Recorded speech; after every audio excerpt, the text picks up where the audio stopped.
বন্ধুরা তোমরা কেমন আছো? আজকে মিনি কিচেনে কি রান্না করবো বলতো? আজকে মিনি কিচেনে রান্না করবো ল্যাঠা মাছের সঙ্গে না কিছু ছোট মাছও ছিল দুটো তিনটে পুঁটি মাছ, একটা হচ্ছে কই মাছের বাচ্চা মনে হয়, আর একটা ছিল বান মাছ, তিনটে ল্যাঠা মাছ ছিল, মানে সব মাছ মেশানোই ছিল বলা যায়। চলো তাহলে ভিডিওটা শুরু করা যায়। ভিডিওটা স্কিপ না করে শেষ পর্যন্ত দেখতে থাকো। প্রথমে উনুনের চালটা ভালোভাবে ধরিয়ে উনুনের পরে বসিয়ে দিয়েছি কড়াইটা হালকা গরম হয়ে গেলে তার ভেতরে দিয়েছি পরিমাণ মতন কিছুটা সরষের তেল। এদিকে কড়াইয়ের তেলটা গরম হতে থাকুক, ততক্ষণ আমি মাছের গায়ে দিয়ে দিয়েছি পরিমাণ মতন কিছুটা হলুদ আর পরিমাণ মতন কিছুটা লবণ। হলুদ লবণটা মাছের গায়ে খুব ভালো করে মাখিয়ে নেব।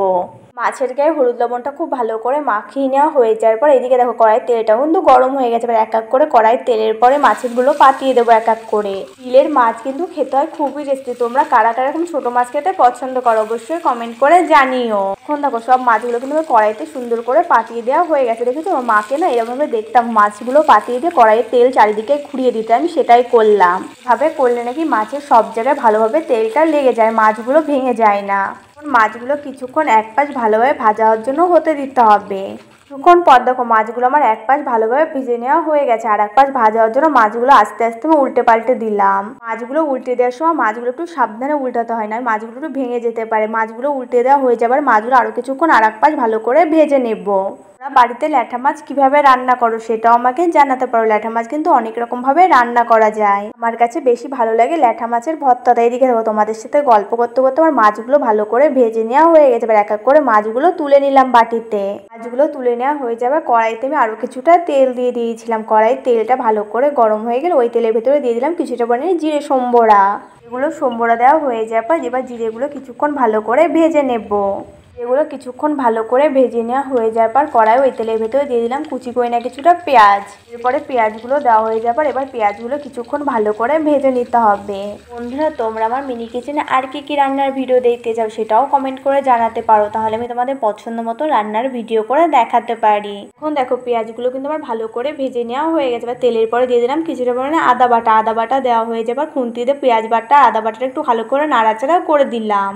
রান্নাটায় না আমি শিলে বাটা বেশি মশলা দিইনি, সব দিয়েছি গুঁড়ো মশলা। এবার পেঁয়াজের ভেতরে এক এক করে গুঁড়ো মশলাগুলো দিয়ে দেবো। দিয়ে দিয়েছি পরিমাণ মতো কিছুটা লঙ্কা গুঁড়ো, তার সঙ্গে দিয়ে দিয়েছি পরিমাণ মতন কিছুটা জিরে গুঁড়ো, আর দেবো পরিমাণ মতো কিছুটা হলুদ আর পরিমাণ মতো কিছুটা লবণ। সব কিছু দেওয়া হয়ে যাবার আর মশলাগুলো আরও কিছুক্ষণ ভালো করে কষিয়ে নিতে হবে।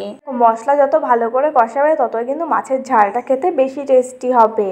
সব গুঁড়ো মশলা দিয়েছি যেহেতু এর জন্য আমি অল্প অল্প জল দিয়ে মশলার ভেতরে তাই মশলাটা খুব ভালো করে সময় নিয়ে কষিয়ে নিচ্ছি। ল্যাঠা মাছের ভাপা খেতেও কিন্তু খুব টেস্টি লাগে। তোমরা কারা কারা ল্যাঠা মাছের ভাপা খেয়েছো অবশ্যই জানো। এদিকে দেখো তোমাদের সাথে কথা বলতে বলতে আমার মশলাটা খুব ভালো করে কষিয়ে নেওয়া হয়ে গেছে। মশলার ভেতরে এক এক করে মাছগুলো পাতিয়ে দিলাম। মশলার ভেতরে মাছগুলো পাতিয়ে দেওয়া হয়ে যাওয়ার মশলার সাথে মাছগুলো আরও কিছুক্ষণ ভালো করে কষিয়ে নেব।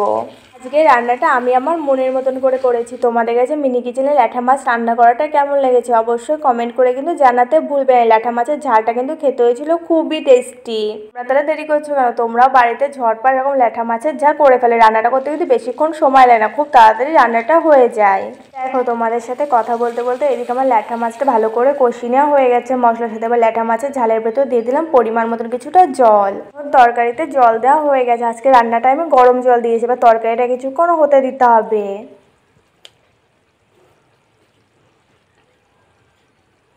তরকারিতে আমি ঝোল অনেকটাই অল্প দিয়েছি গরম জলের জন্য তরকারিটা তাড়াতাড়ি রান্না হয়ে যাবে। মাছের ঝালের কালারটা এসে কত সুন্দর দেখেছো, পুরো লাল লাল, পুরো দেখেই খেতে ইচ্ছে হচ্ছে। তোমাদের কার কার দেখে খেতে ইচ্ছে হচ্ছে অবশ্যই কমেন্ট করে কিন্তু জানাতে ভুলবে না।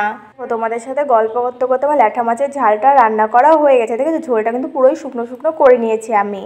প্রথমে প্লেটে সুন্দর করে প্রথমে মাছগুলো তুলে নেবো, তারপর ঝোলটা ঢেলে নেবো, নয়তো মাছটা ভেঙে যেতে পারে। এদিকে আমি ল্যাঠা মাছের ঝাল দিয়ে গরম ভাত খেতে থাকি। তোমাদের কাছে যদি ভিডিওটা ভালো লাগে লাইক কমেন্ট সাবস্ক্রাইব শেয়ার করতে একদমই ভুলবে না। আজকে তাহলে আসি, দেখা হচ্ছে পরের ভিডিওতে।